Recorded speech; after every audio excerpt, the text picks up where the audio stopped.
Tuhan bersamamu. Inilah Injil suci menurut Matius. Sekali peristiwa, datanglah kepada Yesus beberapa orang Farisi dan ahli Taurat dari Yerusalem. Mereka berkata, "Mengapa murid-muridmu melanggar adat istiadat nenek moyang? Mereka tidak membasuh tangan sebelum makan." Yesus lalu memanggil orang banyak dan berkata kepada mereka, "Dengarkan dan camkanlah, bukan yang masuk ke dalam mulut yang menajiskan orang, melainkan yang keluar dari mulut. Itulah yang menajiskan orang." Maka datanglah para murid dan bertanya kepada Yesus, "Tahukah engkau bahwa perkataanmu itu telah menjadi batu sandungan bagi orang Farisi?" Tetapi Yesus menjawab, "Setiap tanaman yang tidak ditanam oleh Bapa-Ku yang di surga akan dicabut sampai akar-akarnya. Biarkanlah mereka itu orang buta yang menuntun orang buta. Jika orang buta menuntun orang buta, pasti keduanya jatuh ke dalam lubang."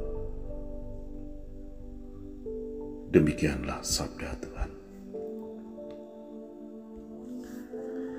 Saudari dan saudara, selamat pagi berkah dalam. Orang-orang Farisi dan ahli Taurat memahami Taurat dengan cara yang salah, sehingga dikatakan mereka jatuh ke dalam lubang.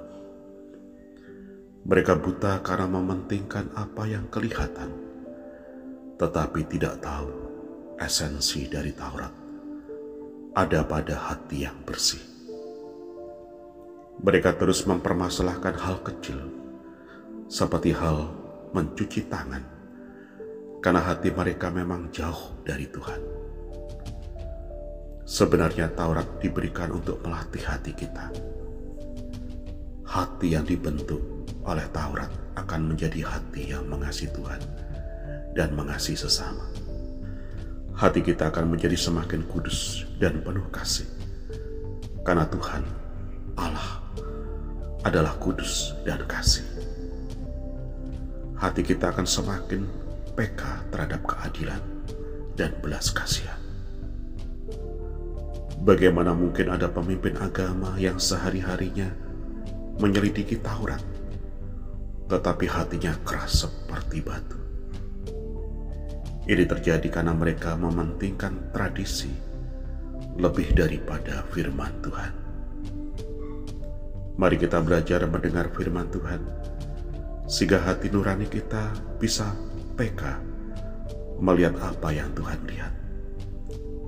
Betapa kasihan kalau kita hanya bicara tentang hal-hal kecil atau sepele dengan memperhatikan kesalahan orang lain, tetapi tidak pernah mengerti apa yang Tuhan ingin kita kerjakan demi keselamatan siapa saja.